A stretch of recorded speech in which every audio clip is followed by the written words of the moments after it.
Residue management for better planting. That's what we're covering in this episode of XtremeAg's Cutting the Curve. It's XtremeAg's Cutting the Curve podcast, cutting your learning curve and improving your farming operation every week. This episode of the Cutting the Curve podcast is brought to you by BASF, creating innovation to help farmers do the biggest job on earth. And now, let's get ready to learn with your host, Damian Mason. Hey there, welcome to another fantastic episode of XtremeAg's Cutting the Curve. You know what? Residue. There's more and more of it because your yields are bigger, the crop is bigger. Big crops equal big residue. We don't till. We don't bring out the moldboard plow and then disc 6 times and run a field cultivator across it, which is a good thing for soil health. But you also got to manage all this residue. We're talking about that with a guy named Grant Strom. Grant Strom's a pretty big farmer over in northern Illinois, and he also uses a product from Holganix. He is going to share his journey into residue management and increasing the biological activity in his soils for better soil, better long-term improvement of the asset, and then also ultimately better planting, which creates better results. Grant, thanks for being on here. Special guest as you are on XtremeAg's Cutting the Curve. Yeah, I appreciate the opportunity. So your journey began 5 years ago, 4 years ago on changing up how you do this. When I reference these things, like we don't bring out the moldboard plow and all that, they're probably somewhere somebody still is doing that. And you're a younger guy, and you're like, what's he talking about? Is he talking about a threshing machine? Is he talking about an eight horse hitch? In the old days, you just went out and tilled some more. And unfortunately, I think we still do too much tillage in agriculture. I believe that we're going to look back at all this tillage the way we look back at using leeches for medical treatment. Almost kill the patient. By golly, it's what we do. So are you a no-till person? Yeah, we're primarily no-till, minimum till, wanting to dabble into a little strip till, but we've actually don't even own a disc gripper or chisel anymore. There's times I wish I had one to, help with some tiling ditches or something, but that's how committed we are to, reducing our tillage on our farm. We actually don't even have a deep tillage tool that will turn the soil over even on the farm anymore. So we've committed to that. It's been definitely a process over a few years. Up until a couple of years ago, we still had some full tillage acres.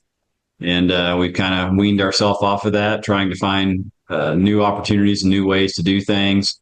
You bring up the moldboard plow. I mean, my dad is 66 years old, but he'll tell me stories when, in the 70s, they were raising dairy and beef cattle and hogs, and they fed every bushel of corn. And so they grew nothing but corn. And the best way to grow corn in the 70s was just to make it as black as you could make it. And farms that definitely should not have been being turned black in the 70s they were farming. And I'll be honest that we're still fighting some of the consequences of those decisions then. But at the time, that was the technology, and they thought they were doing the right thing and didn't know any better. And I definitely agree with your statement. We're going to look back in 20, 30 years and realize the mistakes we were making during this time frame. But that's business, that's farming, and that's how you learn.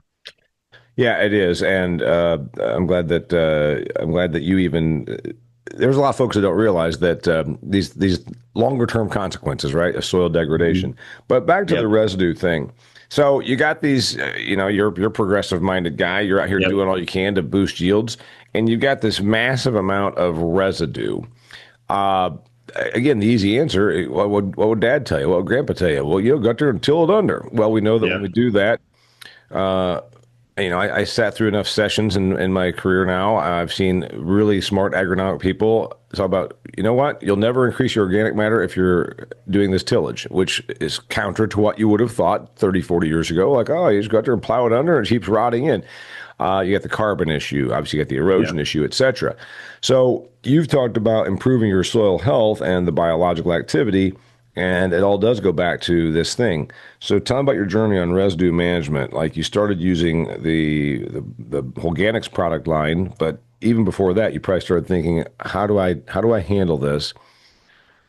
Because you can see the temptation to till because I don't get good seed to soil contact, and I've got all these other issues. Yeah.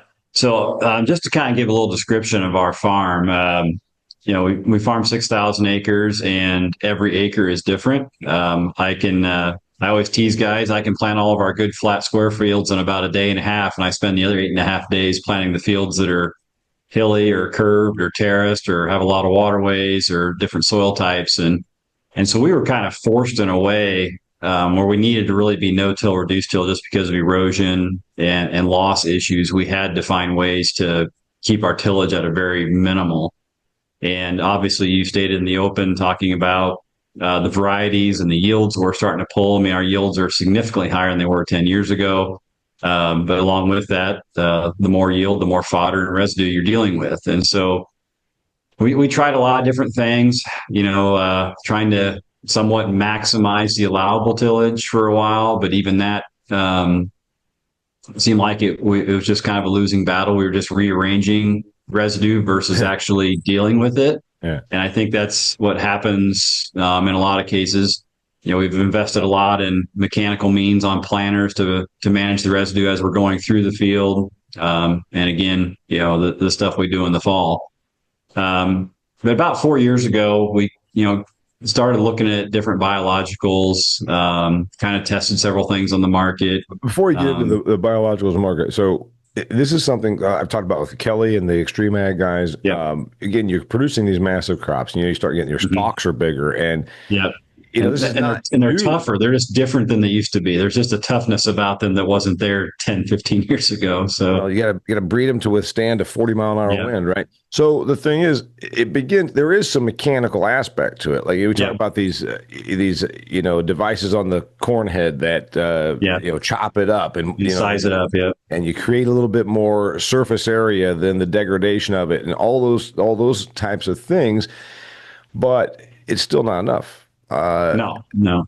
And so that's where you're like, okay, what's the I can't remember the product brand name, but the point is the thing that's on the corn head that chops up, and then there's the temptation still that the people that can't just break the tillage habit want to go out and do vertical tillage, and all that, where they fly over this thing, and I think it's because they like to drive fast. They go like 20 miles an hour across the field with those things, but doing none of that, you've got this stuff, and like you said, it's been a journey. You started looking at a product lineup, but before that, you were looking at mechanical means that were minimally invasive. Yes. Yeah. So you talked about the vertical tillage tools. We've ran several different brands of different types of tillage where we really wanted to stay away from like a full turn of the soil. And so we had different they kind of almost call them high-speed diffs and different things now. There's lots of different creative names they put on the different tillage tools, but it was all just a different way of trying the same thing. We had things we tried to that ended up just windrowing the stalks, even worse, things that were too aggressive, and we had too much soil exposure without really handling the residue issue any better than it was before. So there's just multiple different tools that we tried on different acres, and we were still over tilling on a lot of the acres that we were still allowed to till on from a government conservation perspective that definitely didn't need to be tilled. Some of the fields that need less tillage are the ones that are non-HEL fields that you're allowed to till if you want to. But just the soil structure on those fields is problematic, and tillage was causing a lot of other secondary issues. You realize we were getting rid of the residue. Grant, when most people think of Illinois, they think it's all like Champaign to Decatur, that's all flat and that there's no issue. So you actually do have some curve and some. Oh yeah, we live kind of on a fringe of. We do have some of that, nice flat black, 3-4 foot black topsoils, but. We've got river bottoms that are prone to flooding. We got a lot of hills, and we're kind of in an area.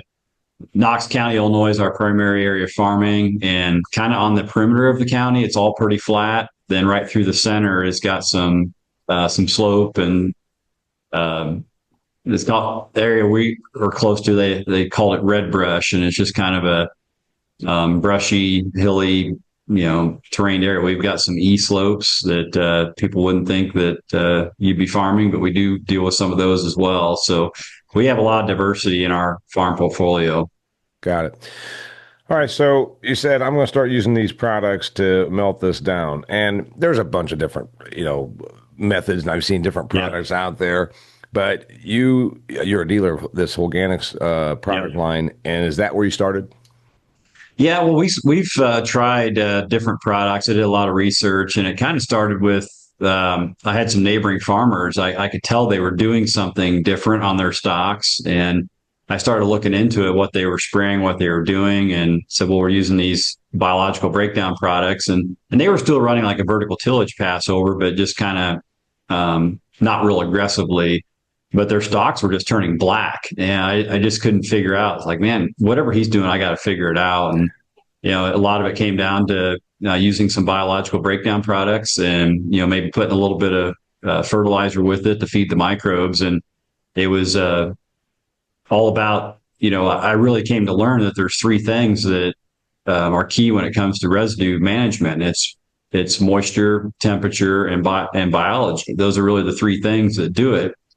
And obviously, if you're running tillage, what you're really doing is just getting more of the biology in contact with your residue, because obviously soil has biology in it, and that's where the microbes are living. And so the more soil that's touching your residue, the more it's going to break down. But once I started really investigating and going down the Holganix path, once I kind of circled in, I think this is the best product on the market to do this. I could get by with spraying the biology on the stocks, putting the biology in contact with the residue in that way versus turning it under, and I can get kind of the same effect. And so we've been doing the fall product for residue digestion for a couple of years.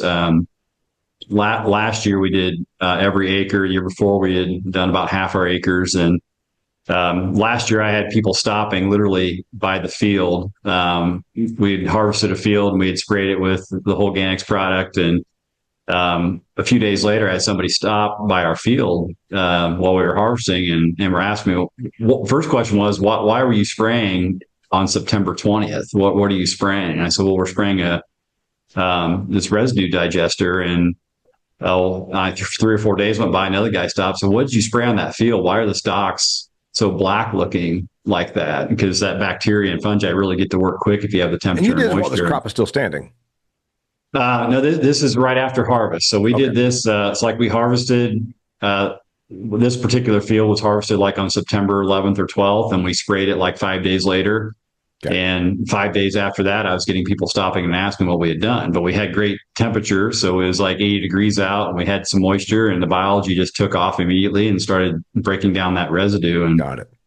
So these were stalks that we don't chop with our corn heads or anything like that. We went away from that just from the horsepower and the residue blowing around on us and windrowing. And so we immediately had people stopping, asking what we did. We left some trials, had farmers who were driving by on the highway all winter, looking like you could tell where the area was sprayed versus the area that wasn't sprayed just because of the way the stock looked. And then you give that a month, and we started to notice that there was even fields you drive by and it didn't look like anything was happening. You go out there and pick up the residue, and you could just take the stalk in your hand, just kind of rub it together like a stick, and it would just start disintegrating. Just kind of almost ate it from the inside out. Yeah. So first off, that's cool that it happened that fast. And I'm going to ask you a few questions about the conditions and how specific that is to it. Yeah. I want to also remind you, if you're listening to this, remember our friends over at Superior Grain. I was just in their booth actually the other day at the Farm Progress Show talking about the economics of grain drying and in this challenging commodity price environment. You might be thinking, I don't know, man, I got to save every nickel I can. Well, sometimes you can't save your way to prosperity. So remember, there might be opportunities for you to improve your grain storage system with Superior Grain equipment systems that are built to make your job easier and help you do your grain business on your terms. From gentle mix flow dryers to durable storage, you can get the flexibility to market your grain on your timetable. You can check out all the stuff at Superior Grain by going to superiourbins.com. That's superiourbins.com. All right, so there's somebody listening. Remember, there's always naysayers. There's always the cynic, the questioner, the pessimist, whatever. Well, that works for him. Out there in September, I can't harvest in September. My stuff doesn't come off until the end of October, and then we get to winter. A function of you going out there when it was still the right temperature and putting this stuff down, and then you had the right moisture. you could make the argument that this worked out great, but also you were going to get into that anyhow because you had some moisture and you had some higher temperatures in September. But you'd say, no, this was already being digested within the week. Mm-hmm. If you'd have done this 1 month later, mid-October, what do you think the results are there? Because you've done it. Yeah, it definitely going to be slower. As I mentioned, the three things that are critical to residue digestion is temperature, moisture, and biology. I wrote those three down, by the way. I wrote those three down. Yeah, those are the three things that we found are really, I mean, there's other factors, but those are the main three. And so obviously, I will say temperature is perhaps the most significant. For every 10 degrees of ground temperature, air temperature we have, I mean, that's exponentially higher activity of the microbes that are going to work on that residue or going to work in your soil. So we know that for a fact. So obviously we get close to winter, if your average temperatures are going to be 45 to 50 degrees, you're going to have very minimal activity. And that's whether you're spraying a product like Holganix or not spraying a product like Holganix. I mean, we obviously know those stalks we harvest the day before winter starts are going to look the same next spring as they did the day we harvested them because nothing's going to happen. And so, yeah, there's definitely a timing aspect to this. We've had to adjust Grant, some those examples, varieties. Let's say one of your fields, you can't get it off. You got problems. I don't know. It lays wet. You got to wait until it freezes. I mean, that's happened before in the Midwest in the fall. You got to wait until there's a hard freeze to go out there and do the harvest because it stayed wet. Do you bother spraying? Do you put a residue degradation product on November 12th? Do you bother or do you wait until spring? At that point, we would wait till spring because obviously spraying any kind of product you want to make sure you're doing it effectively. You're not just trying to check a box. It's like tillage or any other pass. I mean, if you're not doing it in the right conditions, you shouldn't be doing it. You don't plant your corn when it's muddy, so you don't want to spray your biology when the conditions aren't right for it to be maximize its benefit. So that's where we did make that mistake on a few farms last year. We kind of had like 500 acres left to spray, and we kind of pushed it till the first week of November to get it done. And it's quite obvious that we just did not get the job done we wanted to on those acres. This year, if we get to that situation where we don't have 10 days of good digestion weather, we'll probably start pushing those applications till spring. We've had some really wonderful springs to apply the product. So we personally haven't done it on our farm, but I'm confident that's the route we're going to go. What route is that? Spring treatment? We'll do the spring treatment if we get to where we feel winter has set in and we're not going to be able to get the proper digestion out of the product. We will wait till spring and do an early pass. Do you see a need ever for someone? Do you get a bigger bang for your buck by treating it twice, or is one treatment adequate? In other words, would you ever see yourself doing a October 1st treatment and then you whack it again April 1st? Is there any benefit to that? Probably not. I mean, in the Holganix program, we're doing 2 applications of biologicals, but we're targeting them differently. So one of them is specifically for residue digestion. The other one's more for crop development. So I don't see myself doing that. There may be an extreme case that I maybe try it just for a trial basis, but it's still an expense. And if you could couple it with another pass, that's one of the biggest negatives that I get sent my way when I talk to them about, residue digestion in the fall. Farmers don't want to get their sprayers out in the fall, even though they probably should. What's funny is they're willing to get the tillage tool out and spend twice as much on fuel versus, running a sprayer across it at 10, 12 mile an hour at 120 to 130 feet. But so I always find that conversation interesting. I mean, Grant, you're missing out though. Remember, if you rent acreage from an old widow, Herbert, her husband, tilled every fall, and she thinks when she gets in her Buick and drives to the beauty shop, she thinks if that field is not tilled in October, it means that guy's lazy, because by golly, Herbert tilled every fall. So sometimes you have no choice but do it. You got to keep the old widow happy because she thinks you're supposed to till every fall because that's what her husband did for 50 years. Yeah, there's definitely an element of that. And the absolute worst answer that for any question, not even related to agriculture, the worst answer for any question is that's because that's the way we've always done it. That's the way we've always done it. And it's like, just think of the lack of innovation we have in our world right now, whether it's agriculture or anything else. If everyone just always did things the way they always did it, and so I really despise that answer, but I totally get it. There's a lot of optics to what we do, and obviously, you can go to the mowing the roadsides, and they want that clean look in the fall. But then I'll challenge them that when the first snow hits and the ditches along their field are black and mine are not.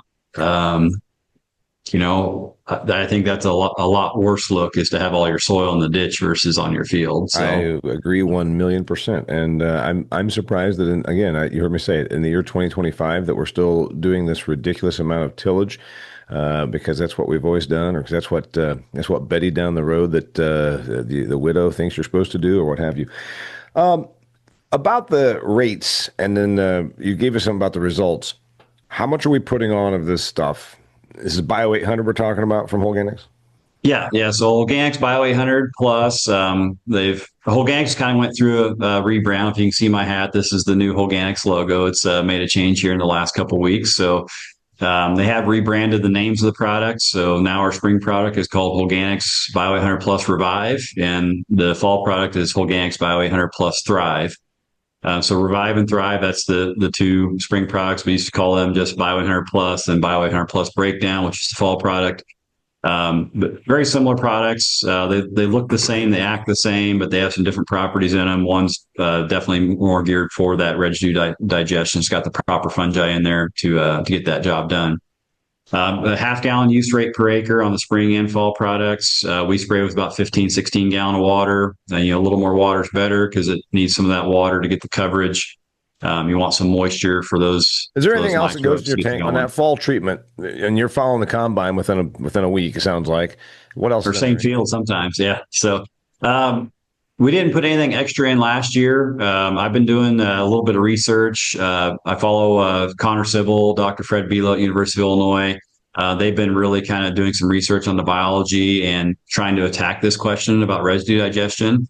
And so I actually got a tanker of ATS sitting in one of our storage tanks. We're going to Holganix has some microbe food in it. It's got some slow release nitrogen in there. And guys, traditionally, there was always some guys that sprayed 28 or ATS on stalks to break them down. By the way, it's not. What's ATS? Ammonium thiosulfate. Thank you. So you're spiking that. You're spiking that in the mix for what purpose? For microbe food.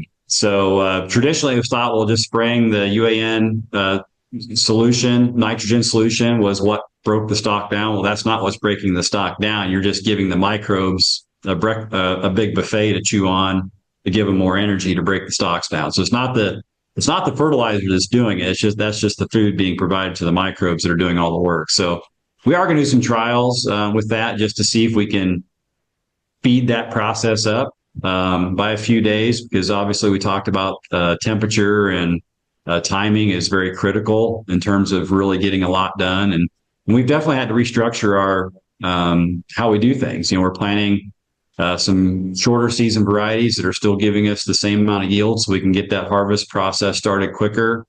We still try to do some corn on corn, and trying to do that without full tillage can be a challenge, because that's where the residue management really comes into play. So if you have a field that say, hey, I'm going to plant this field to corn again next year, that's the field you want to target with a little bit shorter season variety. Get it harvested, get it sprayed with the biological product, get that residue breakdown going.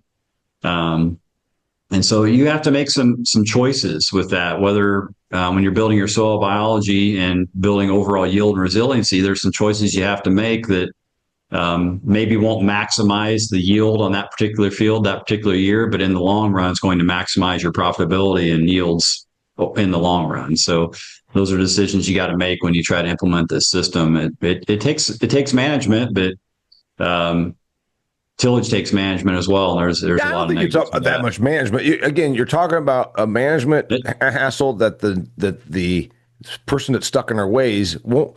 This is not okay. You changed up a variety to get a few more days on your season, and you bring the sprayer out in the fall when people think it should be stored. That's not. These are not. This is not that. This is not that big of adjustment. No, it's not a big adjustment. Our large tillage. We still have one large tractor that we pull some heavier stuff with, but the hours we put on that tractor are cut in half from what they used to be. And we're putting more hours on the sprayer. But boy, those hours on the sprayer cover, an hour covers 100 acres on a sprayer. On a tillage tractor, you can cover 7 acres in an hour. So it's the economics are definitely in the favor. It's just, again, breaking this cycle of you got to try something a little bit different. Well, in the economics, Grant, so I don't know, on a use rate, you gave me the use rate. So are we talking $12 of product and then put $6 an acre to the sprayer amortization? I mean, what are we talking about? Yeah, so Holganix, it's a little pricier than that. The retail price, Holganix, $40 a gallon. And so if you do a half gallon use rate, you're at $20 an acre. I'll admit that it's not the cheapest option on the market, but it is absolutely the best option on the market for everything you're getting in that product, over 800 species of microbes versus most of the residue digesters on the market are going to have a couple, 3 strains of bacteria, maybe a strain of fungi. It definitely doesn't have the fungi profile to break down the lignin and the tougher stuff in those stocks that we really deal with. And we had some great side-by-sides from some customers this year. Comparing the Holganix product to a competitor? To a competitor, or Holganix to a check of nothing. And you could really tell the difference this spring on just the pith of those stocks was completely eaten up versus very, very little digestion, because not all microbes are created equal. So you have to understand what biology you're putting on and what that biology is doing for you. And Holganix is so broad spectrum that all the beneficial microbes that you're really looking for in your soil are in that product. In this mix, since it's biologically based, is it a shelf life? Do I keep this stuff refrigerated? What are we talking about? Yeah, so Holganix is a refrigerated product. It'll stay in. It is. So it is a product that will stay in refrigeration. Once you pull it out of refrigeration, depending on your ambient temperatures and how you store it, we usually, we're comfortable 6 to 8 weeks out of refrigeration storage. I've had product in our shed for over 12 weeks and it's been fine. If you have super hot temperatures, you may want to get it used within 4 weeks. That's when we deliver to customers. I'm not taking it out there 2 months before they want to use it. I'm delivering those products, most typically a week or 10 days. You got a refrigerated facility at your farm? We do not at our farm, but we have a cold storage that's one thing we're hoping for spring of 26. We're going to have refrigeration here. Holganix is good about letting us use reefer trailers, and we actually have some of the Holganix facilities are fairly close to our farm. So if we need to get some product pulled out of refrigeration pretty quickly, we can. But definitely some timing and logisticals on our part to make sure the product is good when it gets here and we get it used in that time frame. And it's really not that big a deal. People think, well, this is a huge deal and a huge problem, but in reality, if you look at 4 to 6 weeks, that's pretty much, in the planting season, that's pretty much the window. In the post-harvest season, that's pretty much the window. So it's like, if you can't get it on that window, it's not going to be nearly as effective for you. So, but again, any product on the market that's not being refrigerated is not going to have certain strains of biology that you really need on your farm to get these things done. It's not a dead microbe sitting on a shelf that can sit there for 2 years. It's live biology that is going to go to work for you immediately. So along those lines, this is where I want to take it here at the end, is the biology. I did a thing at a field day where we actually were able to measure some of that with a Holganix person. And it seems to me that when we talk about where this future is going, we know better about what soil biology looks like now, and we concern ourselves more with it now than we used to. And that's a good thing. I mean, of all the things we never talked about, we talked about macronutrients, and we talked about, maybe we started talking about micronutrients, but one thing we never really, are you seeing a difference? Can you measure a difference? Can you see, you talk about prevention of erosion and soil structure and all that. Yeah. Are you seeing that you've got a better, healthier biome in your soil now? Yeah, absolutely. I mean, we can measure it in ways by testing. We do microbarometer tests, and so we can see what our bacteria to fungi ratios and our total microbial levels are doing over time. without question, products that have had, or fields that have had Holganix products are showing higher fungi to bacteria ratios, which is what we want. A lot of soils, especially in Illinois, tend to be bacteria dominant. If you got any history of manure, that sort of thing, you're going to have very bacteria dominant soils. If you have a lot of tillage, that's really the biggest negative of tillage is you're killing all your fungi that's gluing your macroaggregates together in your soil and creating that structure that we really want. Did you ever hear about the bacteria to fungi ratio until the last few years? Because I did not, and I'm telling you that I think that's where the future is going. When you're talking about we didn't even know about it, and then we realize how out of whack we are. And again, just like the leeches example, we're going to look back and say, yeah, we didn't even know but why fungi mattered. Well, we were out there just beating the hell out of it with fungicide, and then wonder why there's no fungi in our soil. Yeah, and that's one of the issues is when we talk about fungi, most conventional farmers will immediately go to, well, that's a negative because I'm trying to kill this fungus or that fungus that's attacking my crop. But in reality, the vast majority of fungi can be beneficial for your soil, and they're what creates the glue and the macroaggregates of your soil to give you soil structure, and that's what actually holds the carbon to the soil. We talk about sequestering carbon through proper crop management. We want high carbon levels in our soils. Every time we till, we're killing that fungi. It releases the carbon back into the atmosphere. So that's definitely a negative.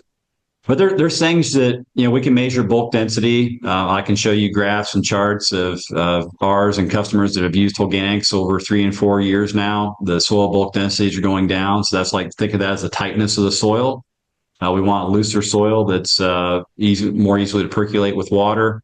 I can show you lots of numbers that we've definitely been trending down in our soil bulk densities. And there's things that really can't be measured. I mean, we have a farm we've been farming since the early 90s. And my grandfather and dad started farming in the early 90s for one of our landlords. And I'll be honest, this is a farm that we've been farming at 30 years. And I think I thought about 30 times giving it up because it just seems like we can never get it over the top and what we wanted to do. It started out as a lot of tillage in the 90s on it to try to get it to produce. In the last 10, 15 years, we've been no-tilling it. We're still having trouble. We started cover cropping it, I want to say probably 7, 8 years ago on an every other year basis. And that seemed to help a little bit. We're starting to see some progress. It's now had Holganix for its 4th season this year. So it's had the spring and fall product the last year, and it had the spring product. This will be the 4th season it's had the spring product. The first year we had the spring product on that farm, we had the soybean record yield for that farm. The second year was Holganix. It had the record corn crop. The third year it had Holganix. It had the second best bean crops ever had by half a bushel. And barring any sort of catastrophe, I think we'll have a record corn crop on that particular farm this year. Record for that farm. Record for that farm. It will not out yield some of our better farms that have better things going on. But for that particular farm, the percentage increase we've seen from a yield perspective in those 4 years has been outdoing a lot of our other farms. And it's the thing you can't measure, like when you're out planting a field, you can just tell when the soil texture and when things are right, those macroaggregate particles are right, and how it feels and how it looks and how it acts. And that's one that's really hard to describe to customers and farmers is it just feels and acts and works differently than it used to. It always had this tightness to it before. It had this fineness to it before that, it looked kind of pretty, but as soon as you got a rain, it turned to concrete and it wouldn't percolate water. And that has absolutely changed over the last 4 years. And I don't know a great way to measure that and really quantify that to another grower is it's just different. It's got a different feel, a different texture. It handles water so much better than it did 4 years ago. And those are the things we're seeing after continual build of our biology is those things just improve on an annual basis. So like year 1 will not be the best year. It's going to be years 3, 4, 5. And that's often a difficult reason why guys are reluctant to switch to a no-till type system, because sometimes that first year won't go great. Well, by the way, you also got the case of many of these people that they're so fixed in their ways, then they finally, I'll try it. And what they're really going to do is they're looking for a reason for it to fail. There you go. That's what they're doing. Yeah. They'll make it fail so they can prove themselves right, because one thing, humans a lot of times want to believe that they are right. And so, yes, they'll make sure that their experiment fails so that way they can convince themselves they were doing it right all along. Real quickly about the program, the stuff you put on behind the combine is now a rebranded stuff. It's a fall stuff, and it's about breaking down the residue. And the spring treatment is about activating fungi. Not just fungi, but all the biology in your soil. So we want to apply as close to planting as possible, kind of that 2 weeks before, 2 weeks after. We personally do it at plant. Either through our herbicide pass right after the planter goes to the field, or we put it in furrow with water or some starter fertilizer. And it's really about jump-starting that life cycle in the soil and because pretty much all the fertilizer that gets into your plant has to go through the belly of a microbe before it gets there. And you need a balanced spectrum of microbes for that to happen. You need bacteria, fungi. You need the fungi to consume the bacteria. You need the protozoas and arachnoids to feed on them. And so there's a life cycle in your soil that you have to understand that's happening.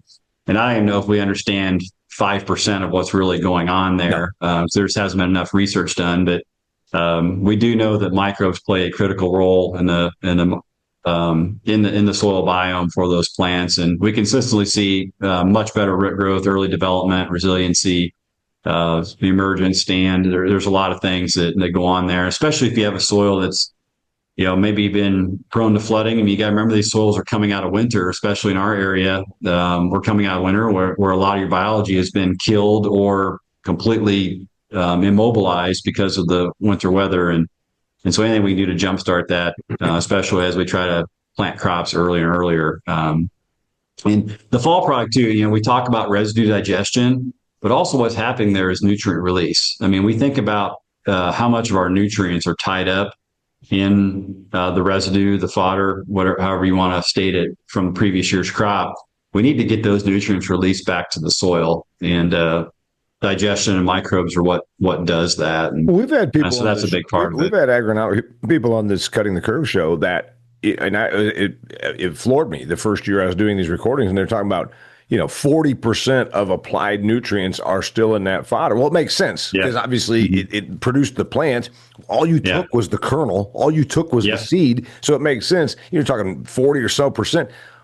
With these elevated input prices and the commodities where they are, you need to get every nickel's worth of nutrients back out of that. And that's where I think the recycling, you can be opposed to no-till and all that, but don't be a dumbass. Get your investment of fertility back out of the residue. You already spent it. That's where I think the big aha moment would be for me if I'm listening to this. Get your nutrients back out. I know there's been studies, and if I'm remembering correctly, like your corn residue, if you're going to soybeans next year, there's enough potassium in the corn residue to support like 70 bushel soybeans.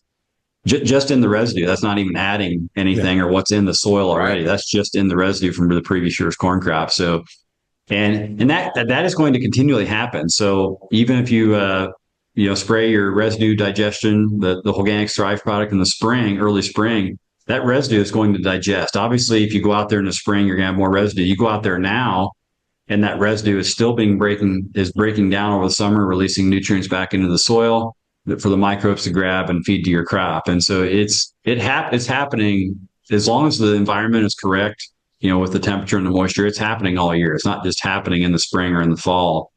And that's part of it too. It's happening throughout the season, as you say. Happening throughout the season, and actually, as long as there's temperature and moisture, it's doing it at more of an increasing rate. And so anything we can do, a lot of guys look at the residue management. Well, I just got to have, and it's definitely a carbon issue. And this year is going to be a telling tale of, we had some really cool weather to start this year, and we got all of our soybeans planted in April, which is a great thing.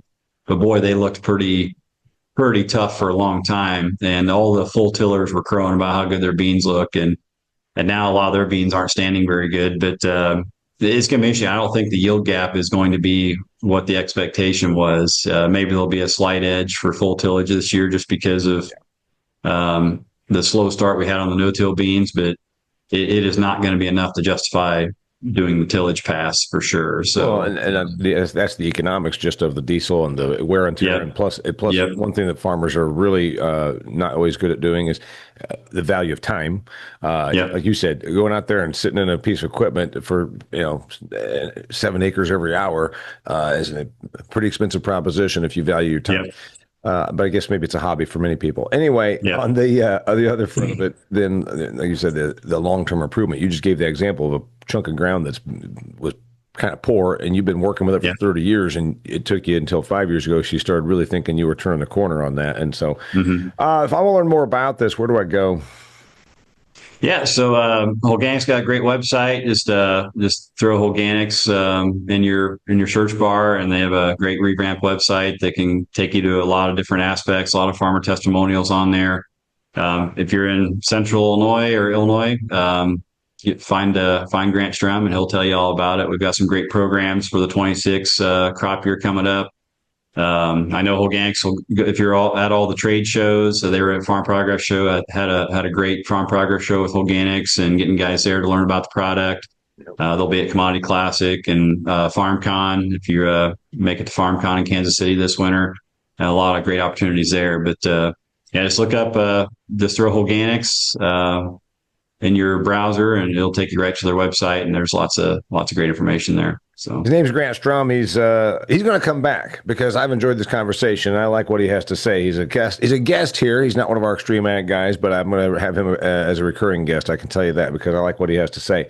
If you enjoyed this, share it with somebody that you can benefit from it, that can improve their farming operation. You know what? Margins are tight. We understand that. You need all the tools in your toolbox, and we just gave you some exceedingly good information. I didn't. Grant did. He's the one that's the expert out here in North Central. I'd call it North Central, maybe Central Illinois. Yeah, we tend to call it West Central, but kind of Northwest. Okay, we'll call it West Central. There we go. Yeah. Anyway, and I'm calling you, and I'm talking to you from my farm here in Indiana, but it doesn't matter where I am or where Grant is. It matters where you are in your journey, and we want to make you farm better. So share this. Also, go and check out all the great stuff. Remember, XtremeAg, I've been doing this for over 4 years, so there's 4.5 years of cutting the curves, hundreds of episodes, free for the. There's videos with guys like Kelly, Temple, all those guys out there that they shoot in the field you can use. If you want to take your learning to the next level, you can become an XtremeAg member. It's only $750 a year. And with that, you get special offers from our business partners. You get access to the data at the end of the year. You also get access to the guides for biological or agronomic information. All that for just $750 a year. It's a very small investment. Go check that out. Also, if you are an XtremeAg fan, go to our YouTube channel and hit subscribe. Doesn't cost anything. And while you're there, check out the Granary Show that's shot here at my Indiana farm and my on-farm tavern. It's a lot of fun. It's a talk show, and I think I might try and get Grant to come over for one of those episodes because I've enjoyed talking to him. Until next time, thanks for being here. He's Grant Strom. I'm Damian Mason. This is XtremeAg's Cutting the Curve. That's a wrap for this episode of Cutting the Curve. Make sure to check out XtremeAg.farm for more great content to help you squeeze more profit out of your farming operation. This episode of the Cutting the Curve podcast is brought to you by BASF, creating innovation to help farmers do the biggest job on earth.